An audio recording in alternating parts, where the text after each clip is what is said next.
ABE, our December web chat, our last one of the year. With us today, my name is Brad Haskamp with the Minnesota Department of Education. This is Todd Wagner, Department of Ed. Julie Danko, Transition Specialist. This is Astrid Leiden, the ABE Professional Development Specialist. And I'm Jody Versa, Program Quality Specialist. Todd, do you want to tell us a little bit about the updates with staffing and with our grant specialist? Yeah, so we just wanted to let folks know, if you look on the screen, you can see our usual list of state office staff. The one update we have for you is that many of you may have seen an announcement from us that we got a new grants person by the name of Ariana Didion. And Ari has now taken another job. And so Tim Larson will be the person who will once again sort of be temporarily filling in as our grants officer, basically in the position that Lori Reholt had for many years. However, the one request that we have is during this time of transition, if you have any questions related to fiscal stuff, to your grant, to payments, etc., please contact Sherry Eichinger or one of the folks on our team first with that information, and we'll help get you to the right person. Tim is a pretty heavy workload. He's doing a couple different jobs, including serving as grant manager for us, and so it will just be really much more helpful for us if we know if we have the questions definitely coming to us first, and then we can pursue them from there. So. And stay tuned. Hopefully, eventually, we'll have another change in grants office.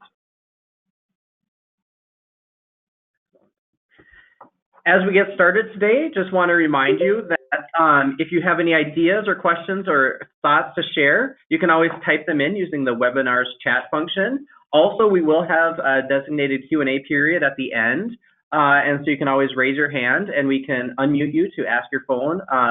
Or ask your question over the phone or over your headset during the Q&A period. And also, if you have any technical assistance needs, such as some of you are typing in that you cannot hear or you're having issues with sound, Carla Vian will assist you as she is able. Other than that, I think we're ready to get started.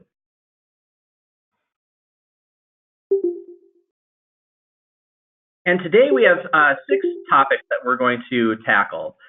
First, we're going to talk a little bit about adult secondary credentials, diplomas, and GED. We're going to talk about the report card.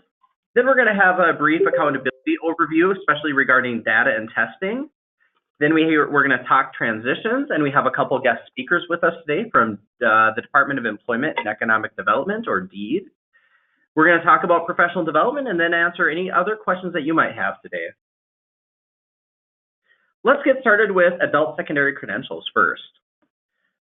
First thing I wanted to let everyone know is that we are going to be posting by the end of this month the applications for any new standard adult high school diploma programs.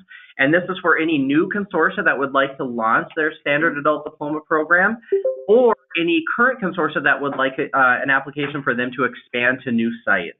That application will be due March 1st, 2019.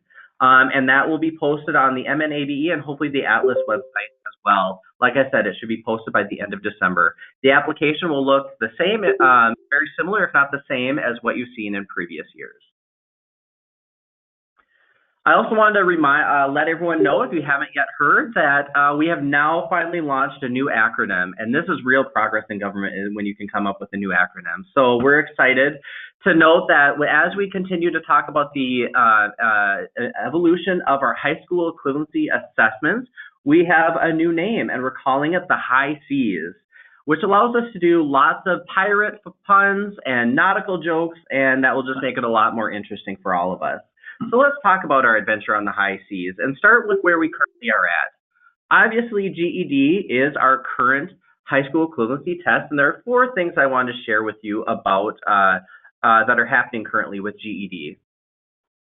First off, they just announced that there is a winter sale where GED Testing Service is giving individual testers and students discounts on GED Ready tests, access to GED Flash and GED Live, which are their online prep materials, And so you can see on the screen there the discounts that they're providing. You don't need any promo code for those discounts. They will automatically appear when you go to GED.com or myged.com and purchase those materials at the tester level.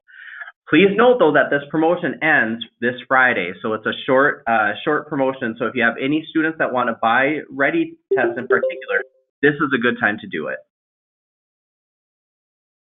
The other thing I wanted to let you know is for any of you that still have some of those GED Ready vouchers from when we used to give those out, note we do not have any more GED Ready vouchers, and we are not going to be sending or purchasing any more in the near future. But in the end, if you purchase your own GED Ready vouchers, there's a new way to actually redeem those vouchers. It used to be that you go in to buy them and you could enter it almost like a promo code. Now, when you get to this screen that you see on the slide and that green circle, have a voucher code redeem now, that is where you actually need to redeem that code. This is part of an update that they just launched, I want to say last week maybe. So make sure that you are, if you are giving out voucher codes to your students, that they're redeeming them there where you see that green circle with have a voucher code redeem now.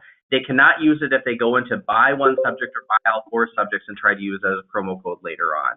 So please use that voucher code line and show that with your students. The other thing I'm really excited to announce is that Lindsay Cermak and the Open Door Learning Center staff and students in North Minneapolis are kicking off a national pilot. They are one of 2 programs in the U.S. That are taking part in this GED Student Video Diaries project. What that means is GED students at the Open Door Learning Center in North Minneapolis are starting to create weekly diaries about their GED path and their progress and things that they're going through. And then these will start to be uploaded to GED Testing Services social media starting in January. And as taking part in this, not only do we get the honor and does Lindsay get the great achievement of being a national lead, but GED Testing Service is providing those students with GED Ready vouchers, test vouchers, and access to online materials like GED Flash. So that's exciting. And congratulations, Lindsay, and your students for taking a lead for all of us nationally and really making Minnesota look good. The other issue I'd like to share is that we're contemplating, we're hearing your complaints about state-issued IDs and how long they're taking to be issued. And so this is a good time to talk about what IDs are allowed for GED testing. First off, in any GED testing center around the nation, you can use your passport, driver's license, learner's permit, or any other government-issued ID card, national, state, etc., or even including IDs issued by other countries, like in Mexico will issue a matricula consular, which they can get from the consulate. In addition, in Minnesota, though, we have approved IDs with judicial institutions, so that could be a juvenile detention center ID or a jail ID or things like that, and we also allow tribal identification. What we will be adding here in the future is a new form of ID, which is a clipped or expired state ID, which includes driver's license and learner's permit, with the yellow papers, not just at a month, but up to 6 months old, because we know that that sometimes it's taking a long time to get those IDs renewed. And we also have recently heard that those yellow papers, for anyone that loses their wallet, or that this might be their very first ever state-issued ID, that they're starting to attach pictures with that. And we may start allowing that as well here in the future. If you have any questions or ideas about IDs for GED testing, please let me know, and my contact information is right there on the screen. As we look ahead now, that's what's currently in play. Let's talk about where we're going with high school equivalency testing, or in the HiSEAs, in the next year. Remember, we have this 4-phase project as we try to launch and decide which tests, or tests plural, that we are going to approve. And right now we're in phase 3, the RFP process. And we hope to complete this process by June of this year. We had in phase 2, we had our high school equivalency ABE stakeholder group come together a couple times and really help us develop some criteria for the test. What do we want to see on the test? And so you can see here are some essential test criteria that they came up with in terms of content, legal needs, logistics, and support. And so you'll see this represented in the RFP that's about to come out within the next month or so. In addition, they came up with some ideal test criteria, things that the test ideally would help include in terms of credentialing potential, success with post-secondary institutions and employers, a low test price, a passing test score determination and differentiation, and additional resources for ABE programs and high school equivalency test centers. If you have any questions about those criteria, you can look in the materials tab in here, and I do have listed the high school equivalency test criteria, and that's a draft that we used in June to really articulate in a lot more depth what those criteria recommendations are. So just to summarize where we are, is we at the Department of Education are working with the Department of Administration to create that application and RFP. We're expecting that to be posted soon. In fact, Todd and I will hopefully get to see the first draft of the RFP this week. We then will be announcing once this RFP is posted, we think that will be about up to a 6-month process. And we hope to have the announcement by June of 2019 of what the results of that RFP, meaning which tests or tests plural, we will have approved. And if there are any changes to our current status, there will be a 6+ month transition period to help us make sure that we have everything that we need, and we'll re-engage that ABE stakeholder group to kind of guide us along the way and make recommendations. So just to summarize what might happen starting as early as July 2019, we have 3 possibilities. 1, there's no change. We just continue to approve just the GED. Or maybe we become a multi-test state, and that means multiple tests are approved and we have to start transitioning or thinking about who will offer the additional tests starting July of 2019. Or we become a single test state, but a test that's not the GED. And so then we would start needing to transition with that and creating criteria starting by July 2019. So those are the 3 possibilities as we look forward to our adventure in the HiSEAs in the year ahead. If you have any questions about any of that, we'll have time at the end of the session to talk through those. Okay, we wanted to take some time to talk through the report cards that came out earlier this fall. The report card for program year 17-18 is in your materials, so you might want to have that up on your screen, or if you happen to have a printout, you might want to refer to that. I will be showing it here on the screen as well, but if you want to pull that out of the materials section, this would be the time to do that. First of all, just some kind of overview information about the report cards. So we really consider the report cards to be a tool that you can use. So some things you can use them for are to just get some more information about our statewide system. You can use them to compare information and data from your consortium to other consortia. And you can use them to check where your consortium falls relative to program improvement benchmarks. And just a note that not all of the tables in the report card have benchmarks, only 3 of them do. And I will talk about that in a little more detail in a minute. A couple of sort of caveats. We recognize that report cards are not the only way to measure success of your programming, so keep that in mind. Also, we want to just make clear that the report cards are not tied to your funding, and that this report card that we're going to look at here today for a few minutes, based on data from 17-18, our office is not going to take any further actions, or there's not going to be any additional requirements based on this data. But for next year's report card, there will be a program improvement process, and I'll talk a little bit more about that.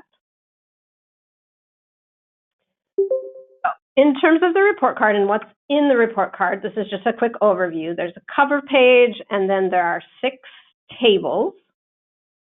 And of those 6 tables, the 3 that are underlined here are the ones that have program improvement benchmarks. And the ones that don't have benchmarks are really more just sort of informational. So as we look at the report card, as you look at the report card, which I know many of you have already been doing, a couple of key questions that you can be asking yourselves.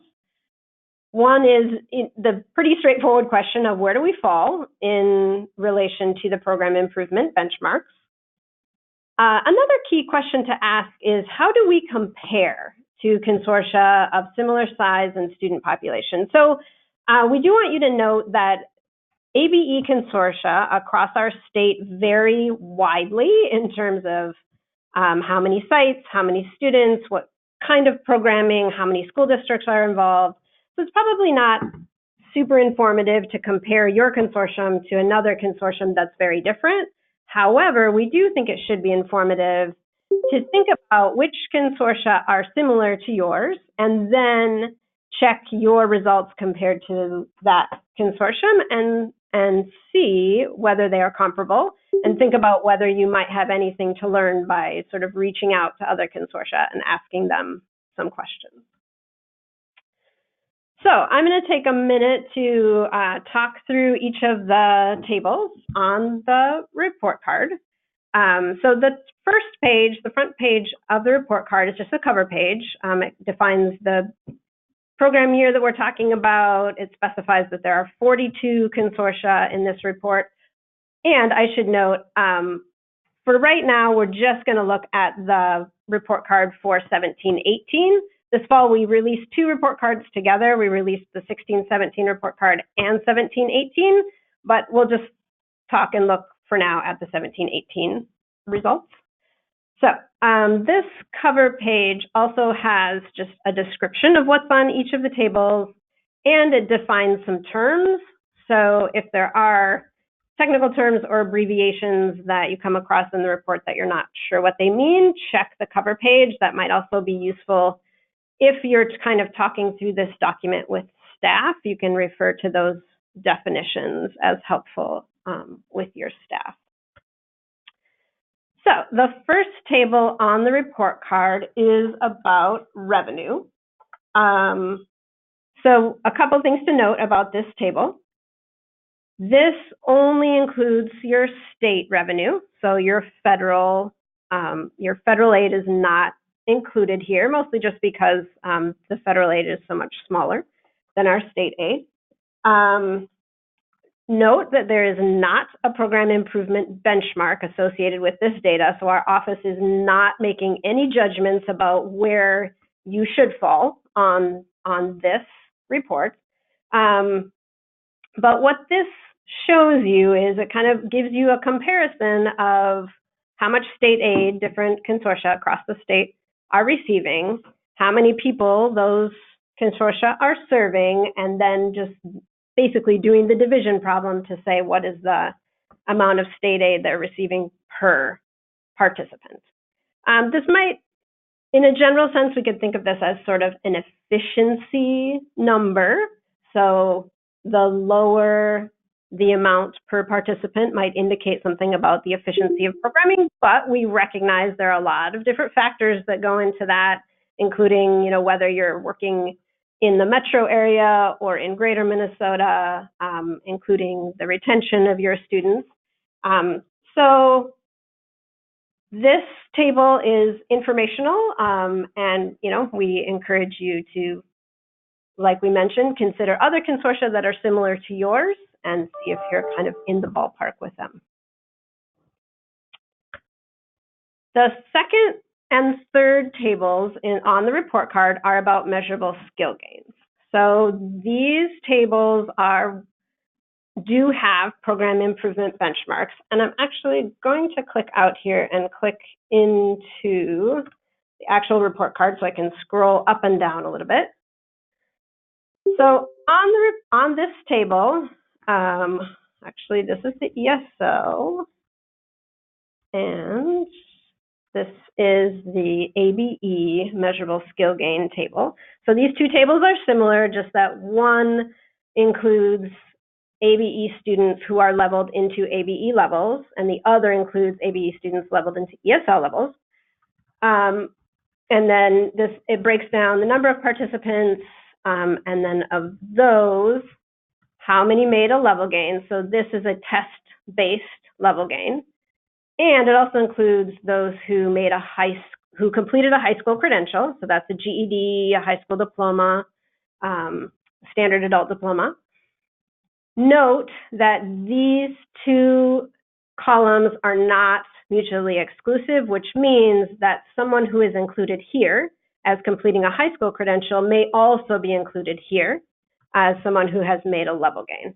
So for example, if we look at this top line of Lakes and Prairies, it shows 5 people completed a high school credential and 25 people made a level gain. That does not necessarily total 30 individuals who made a gain. In many cases, individuals who are listed here have also made a gain, have also made a level gain. So just note that if you are doing the math, and if you add these two numbers and divide it by your total, it will not come out to this % in most cases, because some students may be double counted here. So it is important to note on this table, as I've mentioned, the program improvement benchmark. So where this is set is this NRS target is what the Federal Department of Education is expecting of us as a state overall. You can see statewide, this is our total, and we are below that target. And then we have set the program improvement benchmark to be basically 30% below 43%, which just happens to come out right at 30%. So if your program is falling beneath 30%, then you are underneath that benchmark. So this is the table for ABE students, and the next table is the same data or information for ESL students, or students placed into ESL levels. Again, on this table, the target is 43. Statewide, we're at 40%, and the program improvement benchmark is at 30. Okay, I'm going to continue on to the next table. So this next table is about post-testing rates. On this table, you'll notice that ABE and ESL students are all together. So this is all of your participants that have 12 or more hours, regardless of whether they're leveled into ABE or ESL. This table is pretty straightforward and is actually the one that you as program staff have the most control over the outcome of this data. It's really just showing how many participants do you have, what % of all of your participants are post-tested, how many of your participants are getting to 40 hours, and of those folks, what % are being post-tested. And I think it is gratifying to see that when we set the benchmark at 60% for this, and the vast majority of our consortia are above that benchmark.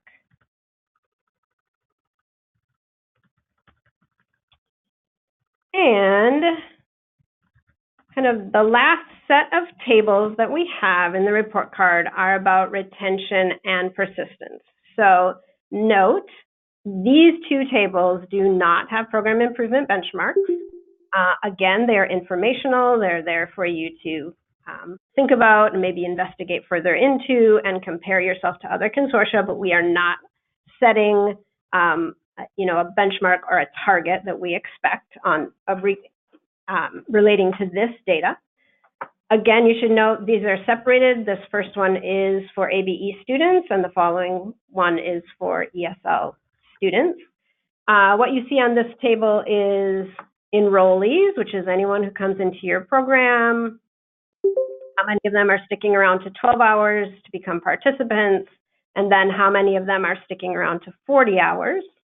This also has how many participants, average hours per participant, and then of those folks, of the individuals who make it to 12 hours, what % of them are staying around to 40. You might note that on this table is actually ranked by this middle column, which in retrospect, we could have decided to rank it by this column, maybe would have made a little more sense, but I didn't catch that until after we had already put this out. You will know you might notice there's a pretty close correlation between those two columns. But again, this is really informational for you to think about, for you to be asking some questions about where are we in these numbers, how are we hanging on to students, why or why not, and how does that compare to other consortia that are similar in size and serve similar student populations. So as I mentioned, this last table is specifically about students in ESL levels. Okay, I'm gonna hop back to our PowerPoint.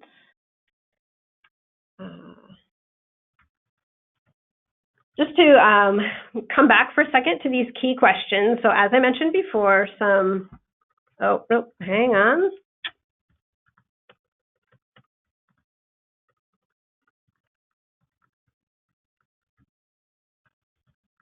From beginning? Maybe. Trying to get my PowerPoint to play again. If you hit that this little presentation. Nope, that's what I did, and that didn't work.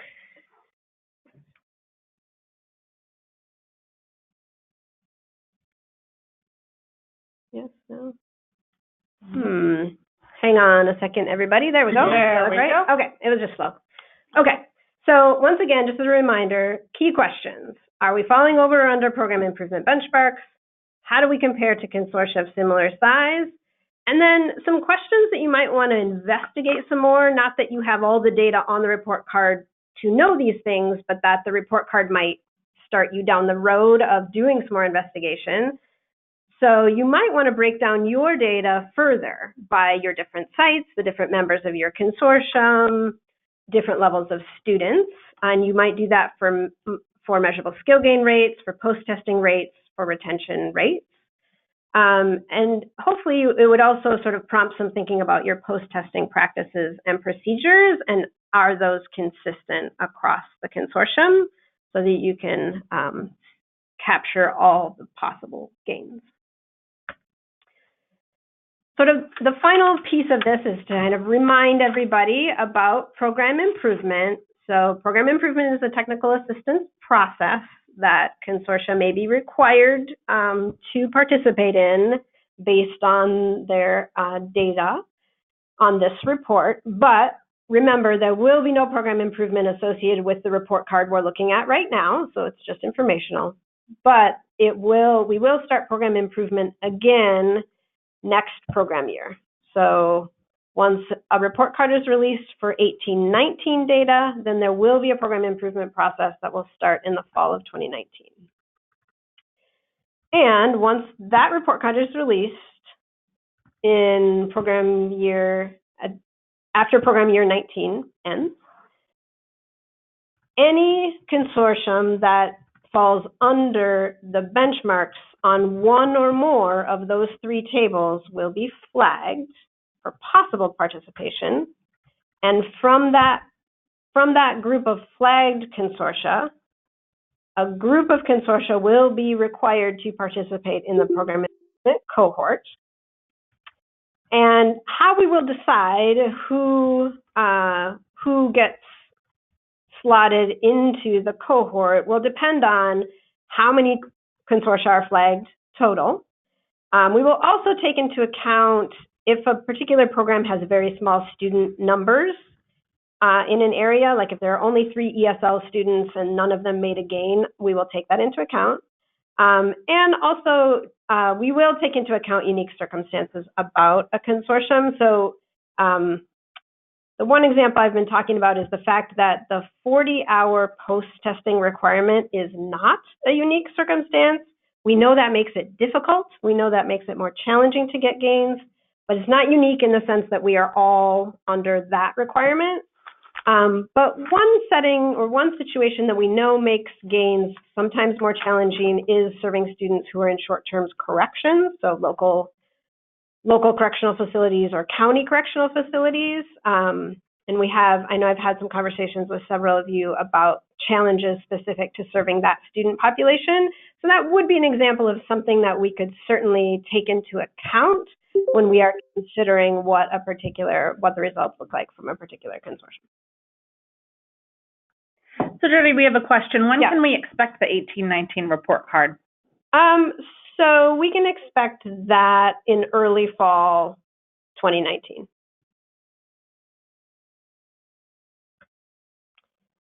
Great. So then the group of consortia that are identified for the program improvement cohort will participate in a workshop in the fall of 2019. There'll also be a site visit, some improvement planning, and technical assistance. Details of all of that yet to be determined exactly.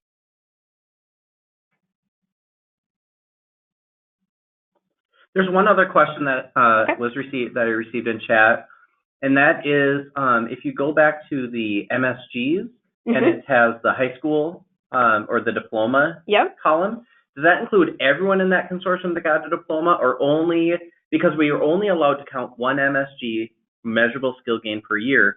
Does that include everyone that got a high school diploma or standard adult diploma or a GED diploma, or does it only count those that didn't get a pre-post test gain? Right. So if I'm looking at this table, can you see my cursor? Yeah. Okay. So if this column includes anyone who completed a high school credential, it does.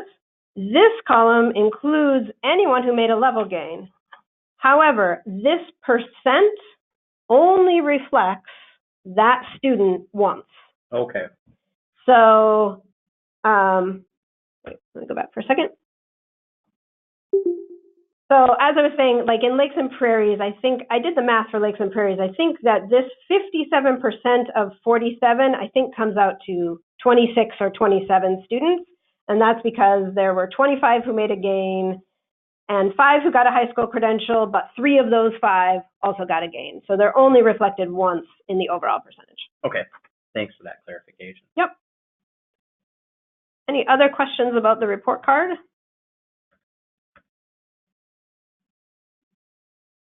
Okay. Now let's move on to accountability, specifically data and tests. Todd, do you want to kick us off with the SID update? Sure. So just want to make sure everybody is aware of sort of a couple of new additions to the SID database. The feds have altered the reporting requirements for the national reporting system to allow certain students with certain characteristics to be exempted from the follow-up requirements. And so they would not appear on Table 5, which is the follow-up goal or follow-up outcome reporting table. So employment retention, enrollment in post-secondary, et cetera. So there are 4 exemptions that can be selected for medical treatment, if someone is deceased, active military, and incarceration. And the way to indicate those for any given student is on the history page. So you basically enter a history item, and you can see on the slide at the bottom there's a Table 5 exclusion drop-down. It includes the 4 options. You choose the one that's appropriate for that student. And once that's done, that student will be exempted from inclusion in both the denominator and the numerator from any follow-up measures. If you have any questions about how to use that, I would strongly suggest you contact SID Help for more information. Now, just a clarification, let's talk about testing. So what is happening, just to remind you, hopefully this is not new information for anyone, but this is the year, the 18-19 year, between now and June 19. This is the time where, yes, this year, you can use both the old TABE and the new TABE, the old TABE being 9 and 10, and the new TABE being 11 and 12, and the same with CASAS. for our ABE levels. But starting July 1, 2019, we really are limited down to TABE 11 and 12 and CASAS goals as the approved test for ABE levels, any student at the ABE levels. And you can see here for ESL, that transition will take place between July of 2019 and June of 2021 at this point in time, we're guessing. This is helpful for you to know, to think about when you need to buy new tests for your program, what you need to think about for your budget over the next couple of years, and what that means for logistics with testing. I wanted to make sure you also knew that we have several tests that are under federal review right now. CASAS submitted their new math test, but we haven't heard anything yet about that approval. CASAS goals for ESL levels was approved by October 1st, but we haven't heard anything about that yet. And Data Recognition Corporation submitted a new TABE ESL test for ESL level students, again by October 1st, but we haven't heard anything yet on that. And we know that this test transition can be a little awkward right now, and that, you know, thinking about when you transition your ABE students, when you transition your ESL level students, especially if you've been kind of a CASAS only program, you have to do some mixing and matching, and some of those old tests for your ESL students will last a little longer. But it's important to know that you're switching now with your ABE students to the new tests that are approved. And yes, that does mean then that starting July 1, 2019, that CASAS Life and Work will be not valid for ABE level students, but will be valid for ESL level students. And I want to make a clarification from something that was said before. I was under the understanding that CASAS 27 and 28 could be used for ABE, but that is actually not true. Starting July 1, 2019, CASAS 27 and 28 cannot be used for students with ABE levels.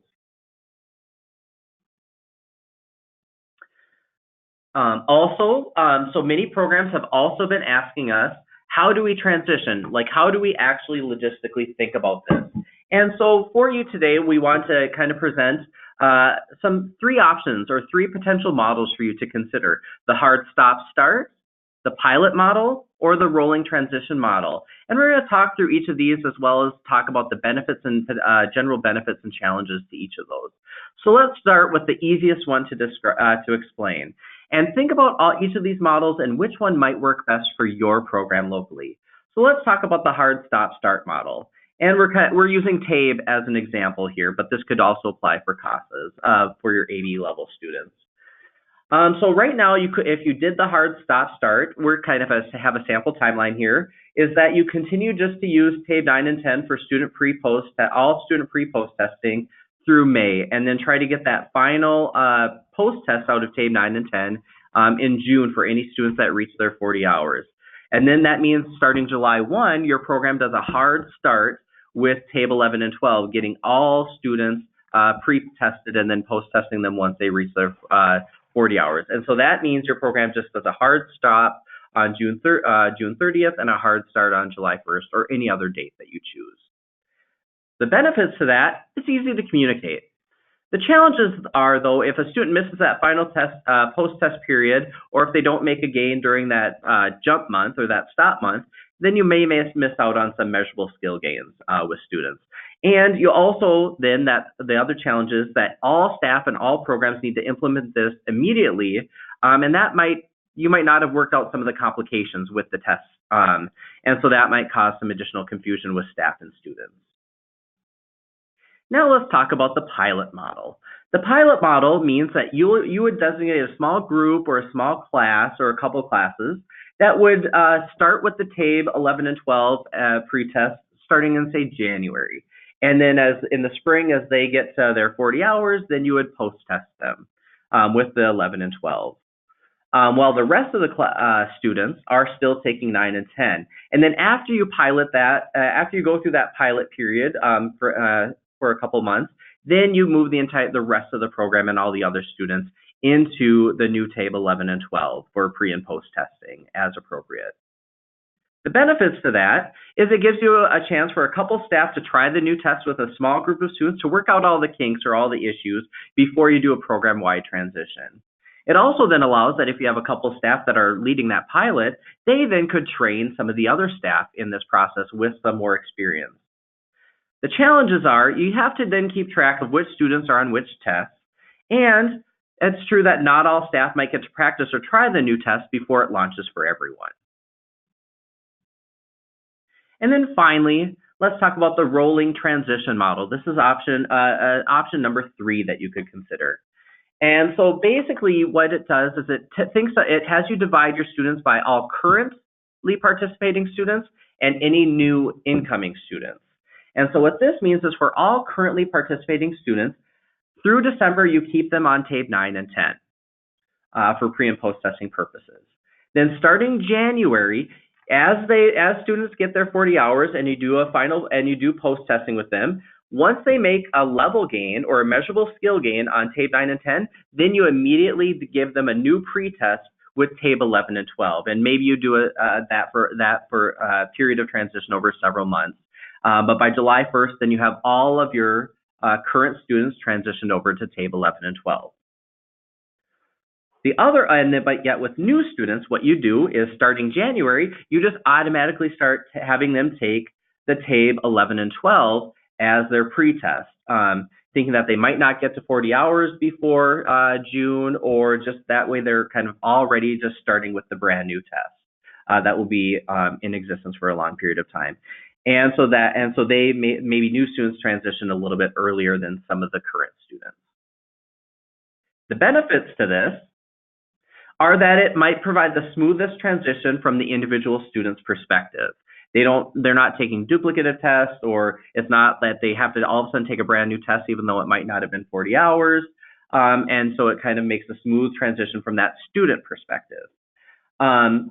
And it also means that your program might try to maximize the total number or percentage of measurable skill gains for your students via test. The challenge, again, just like the previous model, is keeping track of which students are on which tests. And that includes not just with data and not with just which one to provide, but also we know that the new tests have different time frames, and so you'd have to keep track of that implementation as well. So we have a couple questions in the text here. Ashley, can you help me? Sure. So the first question has to do with your explanation of these models. So Jason's wondering if you might be willing to write up your explanation of these models and send it out to managers. I can talk with our statewide assessment trainers, because that would be a task for them. We have not yet talked with them about this, so that could be something that we could approach and see if that's something they could provide. And then we have another question about the process for TABE implementation training. Is that yet scheduled? And I can take that one. That training has already begun. We offered TABE implementation training at Summer Institute, at some of the fall regionals, and the Support Services Conference. And then if you were not able to participate in any of those trainings, you can also contact our state assessment training provider, which is the Southwest ABE program, Marty Olson, and we can put her contact information in the chat here so you can follow up with her. She's able to, with a minimum number of participants, come out to a program or a region to do training on TABE implementation. Perfect. Thank you, Astrid. And then Alex was asking if we can download the PowerPoint. So the slides are currently listed in the materials as a PDF. If you need a PowerPoint version, Carla does have that, and I think we could Carla could post that on the Literacy Action Network website along as a PowerPoint and a PDF version if you need to make any adaptations to it. And then we have another question from Pam asking if we have ESL students take the CASAS goals now and they're placed in ABE levels, if that test is approved with ESL levels, can their EFL change? So the EFL would be approved for ESL students if the feds approve it in a timely basis as early as July 1, 2019. And potentially, yes, that could mean that maybe they're initially given an ABE level and then transition to an ESL level. But I think we need to kind of have Jenny and Mary kind of chime in on that. And so maybe if they want to chime in or give any explanation via chat, that could help Pam with her question. Yeah, and I think if you've got lower level ESL students who are not yet doing ABE level academic work, then it makes more sense to keep them on the CASAS Life and Work until we have approved ESL assessments. Yep. If they've moved on to your secondary prep programming, then it would be appropriate to give them the goals test. Otherwise, I think it makes more sense to wait. I want to make one final comment about developing some sort of explanation of those three transition models or test transition models. In the interim, until we can get something written out with our state assessment trainers. In the meantime, please note that this recording will be available as a file as well, so you could actually just cut and just listen to this portion or share this with your staff in the interim.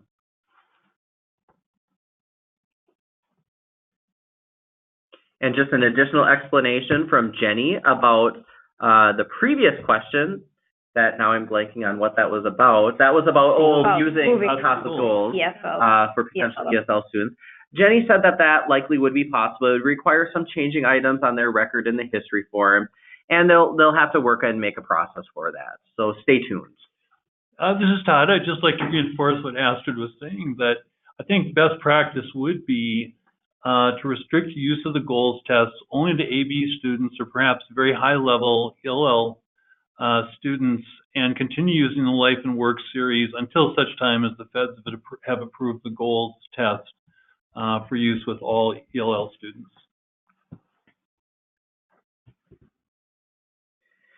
Another note that that Julie and I wanted to talk about has to do with those of you that are working with your WIOA partners or hearing from your WIOA partners on testing, and we've received complaints, and you've received complaints that the new TABE is just too darn long, and so some of our career force centers and other WIOA partners are a little frustrated about that and saying they want to do something else potentially, or they want some other options, and because they are required to do some literacy screening for their clients. And so our options that we would recommend you considering and sharing with your WIOA partners is, one, recommend that, or just say, hey, why don't we do all the testing? And that way A, it's done well, and B, it gives an accurate score that you could use if they get referred to adult basic education. Or B, another option that we've been promoting with some folks is maybe that screener would just be the result of the TABE locator in reading and math, for example. And that could be offered by the ABE program or any other partner that is trained and certified for the test. That way it's done well. And then let's say if their result says, well, you should actually be, your recommended test is level L in TABE or level E in TABE or level M, maybe that means that client would get a recommendation to be referred to adult basic education. And anything higher, D or A, means that they would maybe not receive that referral or that recommendation. And also we could try to assign very generic or think about very generic scores or what that grade equivalent likely would potentially mean. It would be a very rough guess, but maybe that would be something that local workforce or career force centers would prefer, and something along those lines. But we want to make sure that you think about how to use and report those scores and who is actually trained to use the test, so that people who are trained to use the test are actually implementing the test. So that's an idea of something to consider. Okay, transitions. You can go on. Regional transitions funds. This is what we're considering for July 1st, 2019. There will be funds to support transitions activities, so we've confirmed that. However, we have not decided on the number of years for the funding. Normally, it's been a 3-year initiative, and we haven't decided if we're going to continue with that or if we might change up that structure. We're also considering a formula that would reflect differences between regions. Nothing's been decided. This is just, as I mentioned, some considerations. We do know, though, that funding will continue to support the coordination of transitions activities per region. So what we'd like you to do now is to type in the chat box some activities that you would like the transitions funding to support. And please be as specific as possible. In the past, we've done we've done short-term certificates, funding for CDL, career pathway specific, but we'd like to know what are your needs that you see around transitions activities and transitions work. So we'll give you a few minutes for that.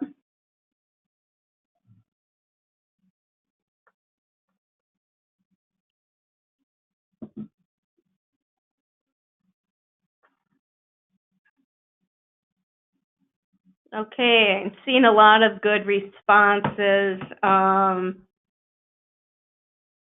It's marketing, short-term certificates, CNA, Dev Ed. These are great. Please continue to enter them, and please send me any of your ideas that you may have, like after the web chat. We do have some guest presenters, so I want to move along a little bit and move on to the eligible training provider list. So the eligible training provider list is a list of training and education programs that is maintained by DEED, Department of Employment and Economic Development. It's a requirement it was a requirement under WIA and has continued as a requirement under WIOA. And it's the mechanism that the workforce development system really uses to make it clear or to provide a central source for all education and training opportunities in the state of Minnesota. So the Office of Higher Education participates in putting the list together. It's maintained by DEED, and it is, as you recently had some communications from Julie about, it is a list that is that adult basic ed programs should be using as well. Okay.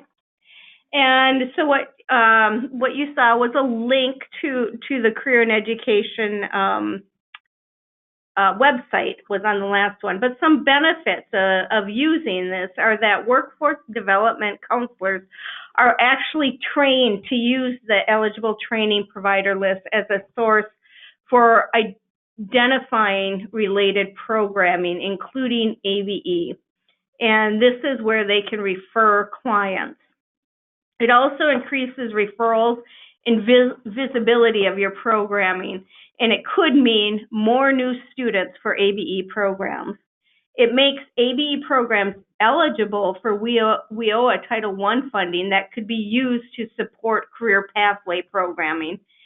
And historically, there's been a demand for a single site where workforce development providers can go to find all the training and education options offered in the state. This is that site. So this is a source that people can use to find those types of trainings. And then ultimately, it can build stronger relationships between ABE programs and our workforce development partners. And speaking of workforce development partners, we are in November 29th, MinnesotaCareerForce.com was launched, and many of you may have known about that. Some of you didn't. I sent an email asking people to go and look at. They had a couple of webinars available, but I'd like to introduce Rachel Vilsack and Jane Jung, who will go in depth a little more to talk about what this website offers, adult basic education. Go ahead. And as you get started, Jane and Rachel, I'm about to unmute you, so we will be able to hear you. You should be unmuted now. All right, thank you. Excellent. As I get access to share the screen, I'm going to throw it over to Rachel Vilsack for a minute. She does manage the list of eligible training providers, and so I did see her eyes light up on that one. So if you want to go ahead and share some information about that, Rachel, that would be great. Oh, thank you so much. It was a pleasure to see the eligible training providers list just covered. I know many of you have received communications from Julie providing you information on how you can create your user account and start listing any courses or programs. I actually administer the ETPL here at DEED, and so some of you may have even received emails from me as we've set up your accounts. So I appreciate that. And I'm really excited to be here today to talk about CareerForceMN.com with you. Over the past few months, you've likely heard about CareerForce, which brings together Minnesota's entire workforce development system under one new name, which is intended to unify the services and resources that we provide under one brand. We hope that this will increase efficiency, enhance service, and improve collaboration. And our goal with CareerForce is really to be known as the trusted talent resource driving economic prosperity for everyone living in Minnesota. It's no tall task, and we need everyone's help to do that. As a part of this rebranding effort last week, we began calling all workforce centers in the state CareerForce locations. So if you were used to working with the Workforce Center in St. Paul or Rochester or Duluth or Thief River Falls, you will now know them as CareerForce, St. Paul, Duluth, Rochester, or Thief River Falls. We also rolled out a new platform, CareerForceMN.com, which Jane is displaying on her screen, which provides career seekers, employers, and partners like you with great new resources. In November, we held trainings on our new platform to show you some of the key features, which Jane will highlight here today, and some of you may have joined that webinar. We are now beginning to ask all of those organizations who are considered a CareerForce proud partner, which all ABE consortia are considered, to start to identify an individual at each of your locations who will serve as a primary contact for CareerForceMN.com. This platform is revolutionizing the way we deliver services to our career seekers, employers, staff, and partners, providing a whole host of customized labor market skills assessments and career information, as well as making it easier for our customers, no matter where they are in Minnesota, to connect with us. Jane will demo CareerForce Connections, which is a platform-driven way that career seekers or employers can make connections with us. And you as proud partners will have that ability to receive connections from individuals across the state. So it's really important that we have your support, and we will be conducting some training next week and in the coming weeks to help all of our CareerForce proud partners understand what it means to be unified under this CareerForce umbrella and how we can work best with you to ensure you understand the site and the responsibilities that you will have. I'll turn it over to Jane now, who will take you through a couple of the key features of CareerForceMN.com. Thanks, Rachel. Thanks, everybody, for letting us join you this afternoon. As Rachel said, I'll spend a little bit less than 10 minutes just hitting the high points of how to use CareerForceMN.com with an account and without an account. And we certainly don't require any users to create an account on CareerForceMN.com, but if people do, then there are really wonderful tools that they can use. As staff and partners, we will want to create accounts because that gives us access to our other locations, people in our locations and our partner organizations, and those connections will show you, which is another way for career seekers and employers to contact us on this site. So you'll see from this homepage that we're very focused on being user-driven. So we've got very clearly that a career seeker, and actually anybody who starts at the site, comes and they can click for career seekers and pick one of the submenus or just click the career seekers. And we've already pulled up the information we think they would be most interested in. So they could do a career search. It says job title, but really they could type in a keyword and then they could type in a location, which I'm not going to do, and search for a job. And the results that show are targeted to what they entered and to their location if they added one. And those results are coming from Career One Stop and ultimately in Minnesota from Minnesota Works. So it's not like they're getting different results than they would in Minnesota Works. They're getting the same results right here. And then if they click View to find a job, that would take them to Minnesota Works if that's where the application was, or if the employer wanted to direct them to the employer site to apply, they could be directed there as well.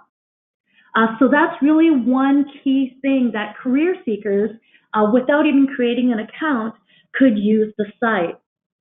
Another thing that's really helpful is often career seekers want that personalized attention or want to find, let's see, those ABE services maybe at one of their closest career force locations. So right at the top, find a career force location. We've got a quick link that takes them right to the search for the career force location closest to them. By default, it's alphabetical, but without creating an account, they could enter either a zip code or they could enter a city, and it would start to autofill with whatever they started to type in. And then they could choose how large a radius search they want. So in greater Minnesota, they may want to search a little bit farther. In more compact areas, they might want to make their radius search a little bit smaller. And if they click apply, then they'll get the career force location results that are only in that search parameter that they set. And each of these career force locations will pop up with a place to find out more information about it.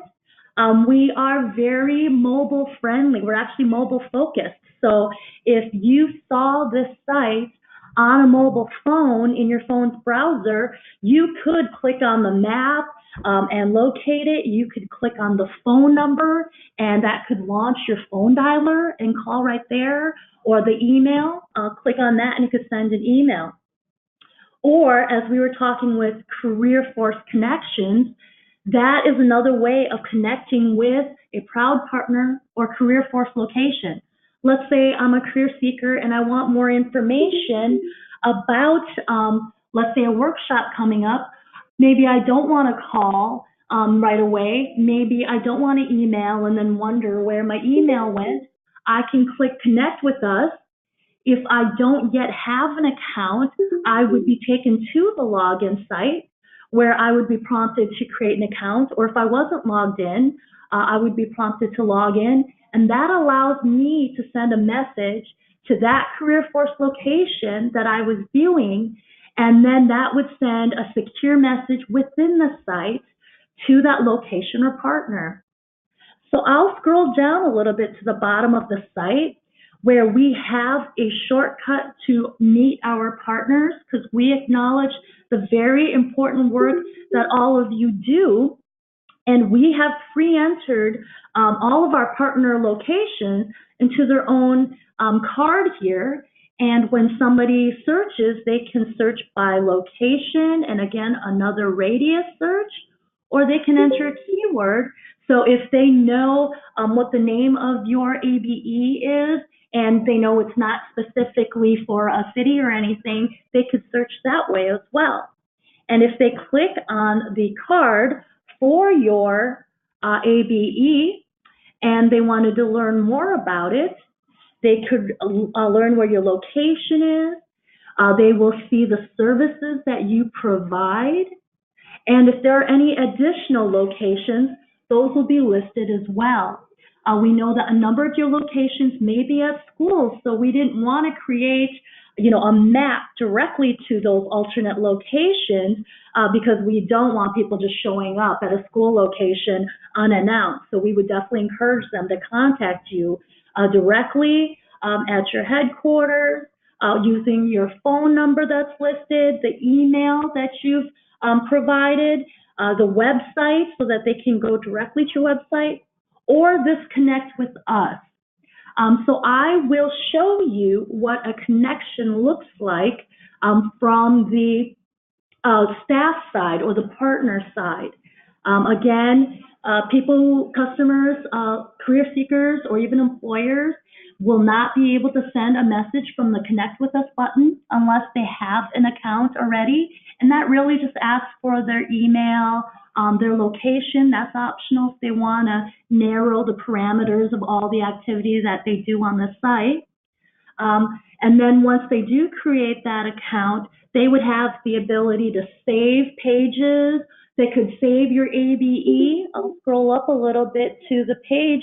So they could say, this is my nearest ABE, and I really, really want to be able to come back to this one all the time. I could add it to my favorites if I have an account, and this would be on my account dashboard, and I'd have a shortcut to this page, and I could just come back to this anytime that I wanted.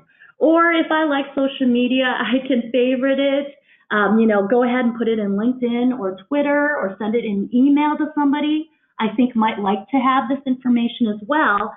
And this does not immediately create a login to that. That just pops up with information about this page, inserts the link, and then the customer could choose to log into their social media and share this information securely within that social media if they want to. I will go to when a staff member has an account. So you, employer, a career seeker, would create an account using the sign up button. Everyone starts with a basic career seeker account. Once you've created an account, if your leadership has asked you to be a group manager for your ABE, as you saw, the group manager would really be able to get these connections that come in and be able to get these messages that are, coming in that one little widget that had a message. Hey, I'd like to learn more about your ABE services or something like that.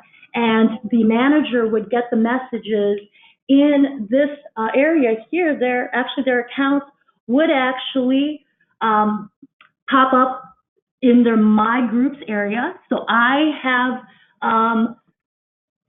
said to the account administrators here at Career Force, I'm going to be the group manager. I was very presumptuous. I said I'm going to be the group manager for Glacial Lakes ABE.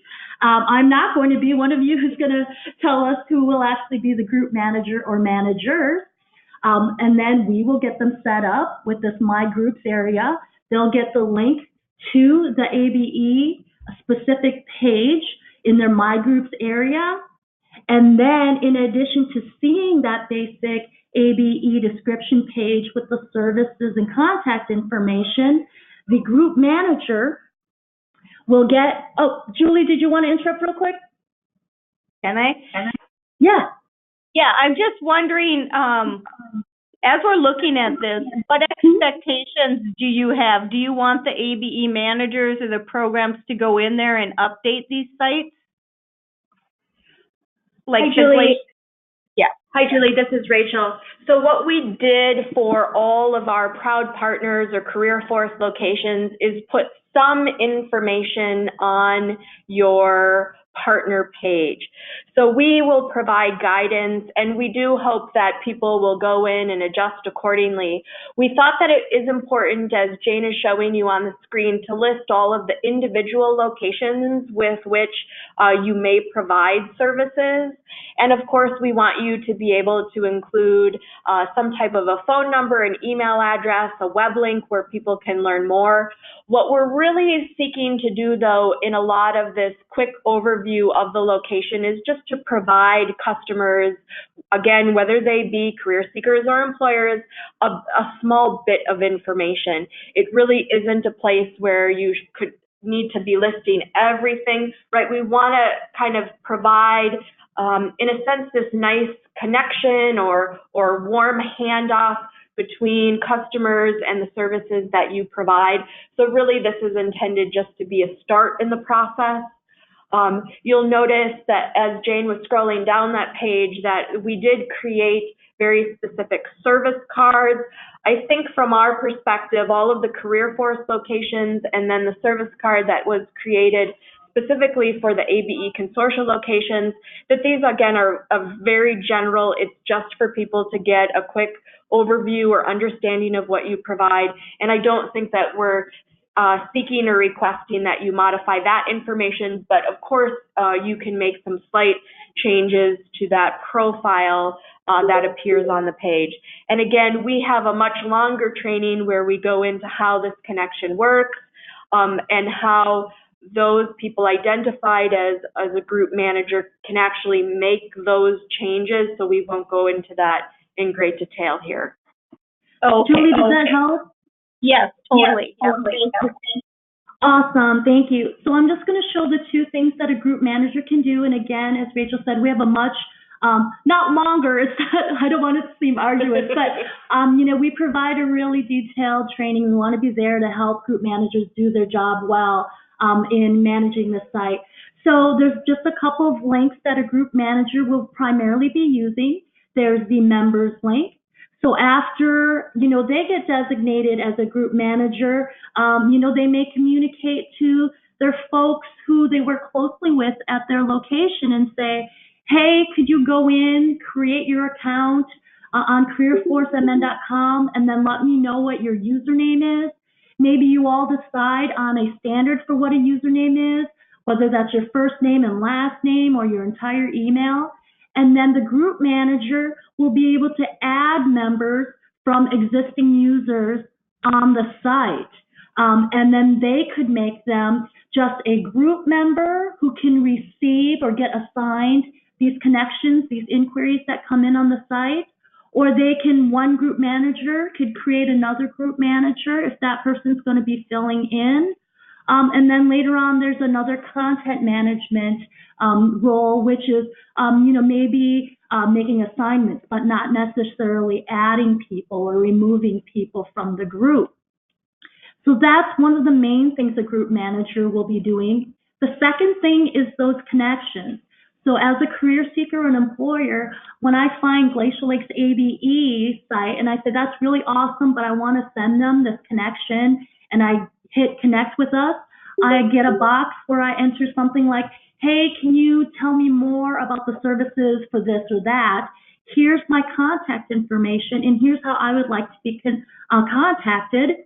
We're calling this a connection and not a referral, because in many programs, referral means something very specific. It means acceptance into a program and then follow up in a program. This connection is another way of making that initial contact with a location or an organization, like sending that inquiry email. And then it stays securely within the system, and the user can monitor the progress of that connection on their own dashboard. The group manager can click this connections menu and see if any connections have come in from anybody. I don't have any connections yet. I'm going to see that at least we're in open status. And there was one that I got in yesterday. I clicked edit to view what the person had said, and they said, oh, this is a text from jane.shung@mn.us. Outside of the site, I would have emailed them or called them, whatever they preferred for their contact. I would have answered their question or assigned it to somebody who specialized in their area of inquiry. And then I could have changed the status of this to one of the other statuses. So if it's open, it's new. If it's assigned, I've sent it to somebody who is a specialist in that area. Once this inquiry has been responded to, I could close it. And then the group manager may decide after a month or something that they're going to move things that are closed to the archive status, and that would take it off this list. So those are two of the big responsibilities of the group manager in the system, and that's what we're asking you to do. Leaders will ask you to identify those people who regularly take in these initial inquiries by phone or by email, and now within the system itself. Who knows the appropriate people to assign things to, and then who already in your processes would be able to build this into some of the work that they already do, directing these inquiries. And once those folks are identified, we'll ask you to send them to careerforce@state.mn.us. We'll get them set up, we'll do training, and we'll also be discussing this next week in Proud Partner training. And Rachel, you had something else to add here? I think our next step is really for Jane and I to connect with Julie and to provide some other additional resources that can be shared with all of you, very similar to the messages that you received about the eligible training providers list. I will actually serve as your contact for any questions you have, anything that you need to figure out in terms of the system. We are happy to do customized trainings. We can host additional webinars to take you a little bit more in depth. So really just know that in the next couple of weeks, in the next month, we'll be really looking to connect with you and start to identify that group manager who will be responsible for any of those career force connections that are coming in now, because the system is live and has been since last Thursday. We are monitoring those. And so if there is something that is specific to one of your locations, we have staff here who will reach out directly to you. So Julie and Brad, that's the demo. I don't know how much time we have for questions. We can certainly take some if there's some of them that you think would be helpful to share. Otherwise, we could also follow up with questions that can be distributed as well. So you just let us know what you would prefer to do right now. Yeah, we're a little short on time. If people want to type the questions in, and then I can follow up with both of you in order to get those answered, if that works. And That would be really awesome. And if you're able to stay on for another 10, 15 minutes, we're getting to our Q&A period in 10 minutes. Oh, sure. Sounds good. Okay. All right. So I'll give you back the presenter, whatever, or you can take that back and turn off our mics here. And thank you all very much. Yep. Thank you. Yeah, thank you.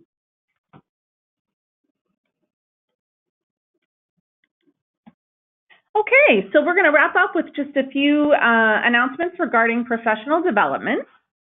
The first thing we want to let you know is that we are not going to be administering an in-depth statewide PD survey this year. Those of you who have been in the field may remember that each year around this time, we send out emails and newsletter articles asking all ABE staff to respond to a survey that we use to inform professional development efforts at the state and regional level, as well as at the local level. Our statewide PD committee, as well as our ABE support network providers, have decided that we do have the information we need generally to move forward with planning for the coming year. So there will be no required in-depth statewide PD survey this year. However, we are still making that survey available to consortia to use for their own local professional development planning. We know that our programs that are writing their narratives this year will be developing more in-depth PD plans, and they will want to use those results. And there may be others who would like to have results of this survey to use to develop their local plans. So we will be sending out an email later today to ABE managers with the link to the survey. If you choose to use this with your staff, you will then need to communicate with your staff with that link and a timeline expectation for completing the survey. Once your staff have completed it, you can request results for your consortium from Marisa Giesler at Atlas. And she usually needs about a week or two to turn those results around. So again, this is up to you. It's a great resource for you to use in your own planning, but we don't have an expectation that everyone around the state will be completing that for our statewide purposes.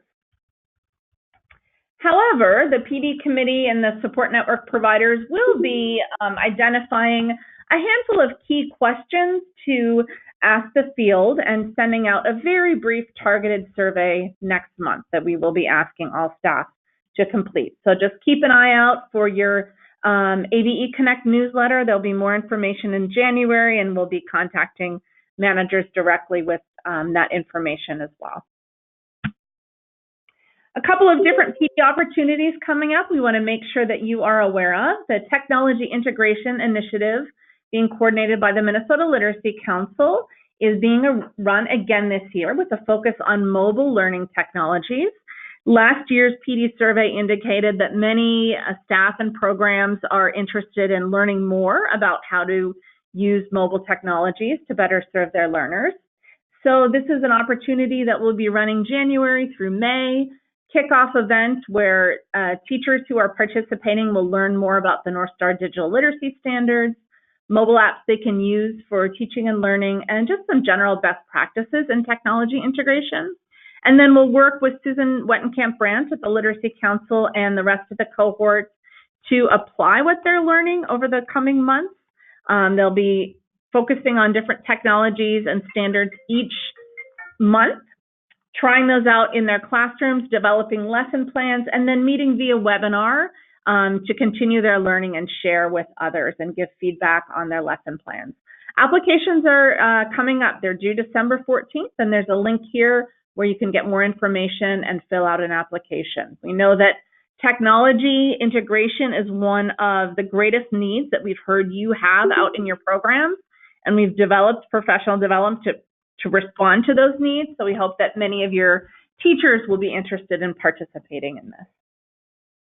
We also have an opportunity coming up in January to continue reflecting and learning about how the ACES Transitions Integration Framework can support your student success. This time we're going to be focusing on ways that the Transitions Integration Framework and skills can be used to embed navigation practices into the ABE classroom. We know navigation is something that many programs are interested in providing, but we have limited resources to do so. So how can some of that work be done in the classroom environment, and how can the TIF help your instructors to do that? So this is a chance to learn more about that. That's coming up January 14th at 2 o'clock. The link to register is there on your slide. Also coming up in January is our annual Language and Literacy Institute. This is a professional development opportunity for anyone who's teaching language or literacy, whether you're working with American-born or English language learners. This is a unique opportunity where you register ahead of time for workshops, and there's an opportunity to attend some more in-depth workshops and really dig into topics. So if you or your staff has not yet participated in the required CCRS ELA Foundations training, this is a chance to get that face-to-face training on Thursday. That will run all day Thursday of the event. And then a variety of other workshops focused on standards topics, technology, integration of career-focused skills, a whole range of different topics. So we hope that many of your staff will be able to attend, and that managers will also find some topics that are relevant to them. Registration for that event will be opening in December, and you can keep an eye out for the newsletter where that will be announced. And just to mark your calendars, looking ahead to spring, it seems far away now, but it will be here sooner than we think. The Metro event will be March 22nd here in St. Paul at Hamline University. The North event will be March 28th and 29th in Walker. And for the South, we'll be meeting in Mankato again on April 12th.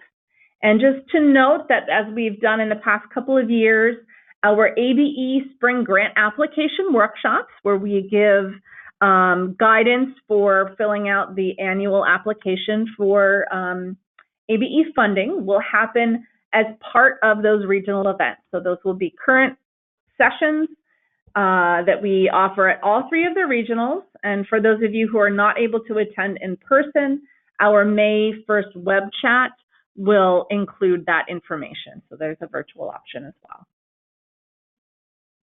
And finally, we just want to remind folks that we've got a variety of different online communities of practice that are meeting via Schoology to stay connected. We heard from you at the ABE managers meeting that you were interested in having a way to connect with other administrators throughout the state. So we've launched a new Schoology group for ABE administrators that the Literacy Action Network is helping to moderate.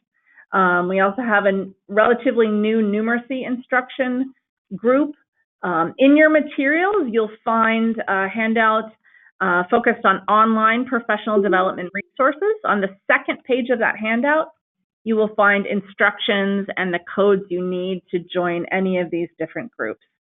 And I think, Jody, you wanted to say something about our program quality standards group. Yeah, so just a quick plug for the program quality discussion group on Schoology. I did a presentation at Summer Institute, and then I've been talking a little bit at the regionals in the fall about the development of program quality standards. And some of the folks on Literacy Action Network committees have kind of started diving into some of that work. So I just wanted to invite folks, if you've been engaged in that conversation at some point or you're interested, I'm attempting to kind of reignite some conversation in that group. So check that out if you're interested. Excellent. I want to remind everyone that the materials are listed in your materials tab on the side of your screen. They also will be posted along with the PowerPoint and the recording on the Literacy Action Network website. Thank you all for participating today. We still have our Q&A period, but I want to also make sure that you fill out the evaluation. There'll be an evaluation prompt when you leave this session today, as well as in a follow-up email. Please please fill out that evaluation, because we use the results to plan future web chats and future professional developments and other communications. Our next web chat will be February 6, 2019, again from 1 to 2:30. So now we can open it up for questions from anyone. And if anyone has questions for Jane and Rachel, I think they're still online, and we can open it up for anything. And you can type those questions into the chat. If you've got a longer or more complicated question, you can use the raise your hand icon, and we can unmute you so you can ask your question orally.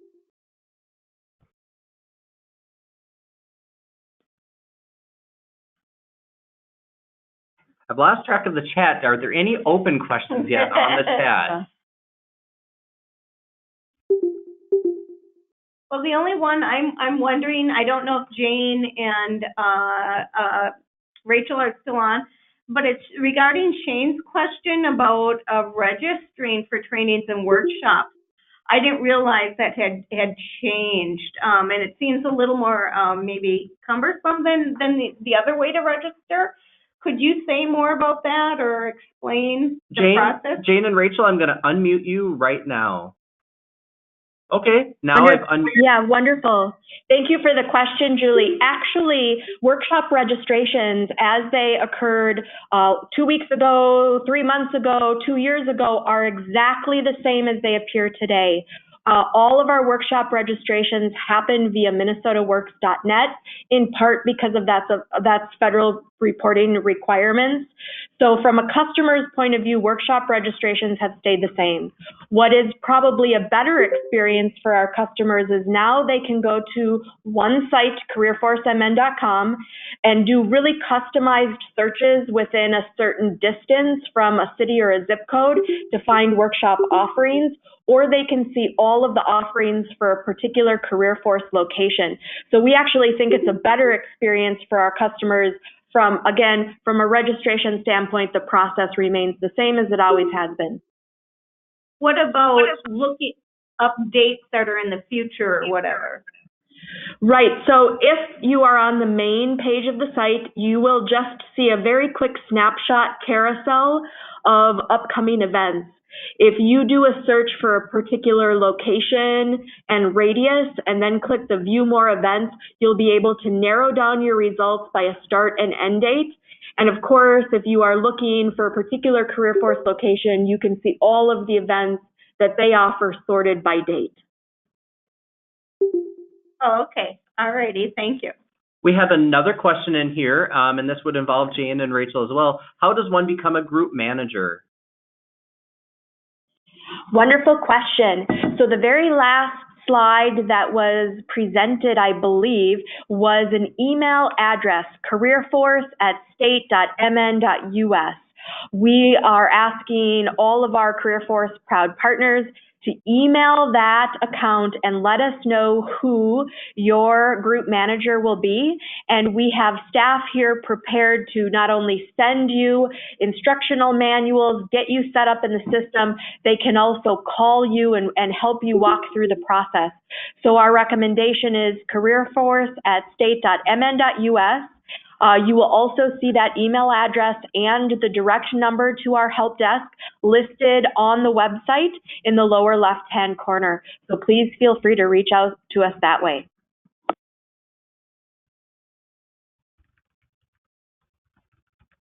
Okay. We had another question asking about GED Ready vouchers. I just wanted to note that we are not purchasing any more GED Ready vouchers at the state. I still get emails about people who they've expired for maybe the third or fourth time, or third or fourth year in a row. We are not. The process of administering them has been too cumbersome, and we have had instances where they became lost, the vouchers, or where they just were when staff. Or they just were not being used. So we are not going to be purchasing them anymore at the state level, but we definitely encourage you to purchase GED Ready vouchers at the local level. And then another participant looking for additional clarification, does the ABE program select their own group manager? Yes, that would be, we thought of possibly having one per consortium, but it's really up to them to decide how they want to do that.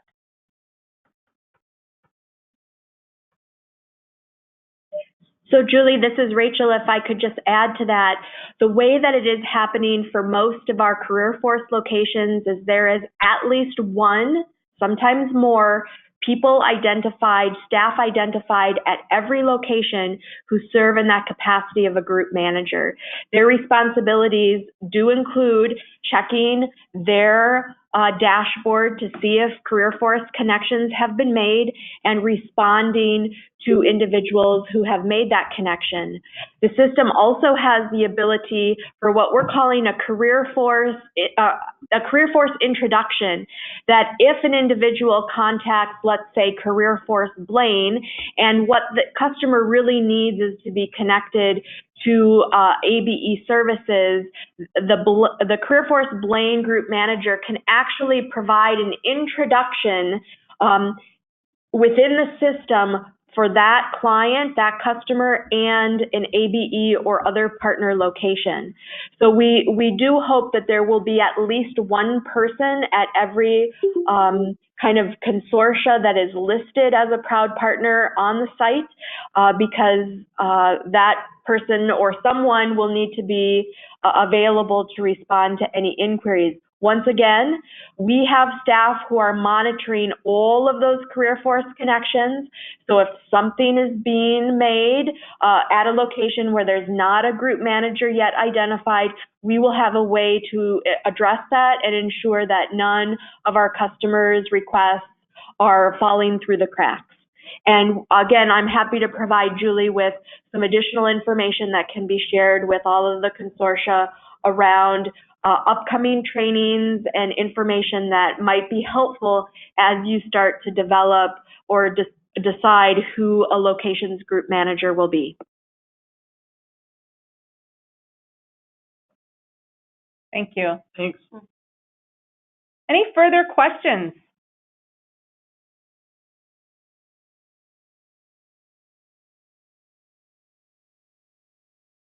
Okay. Well, I think we can stop the recording.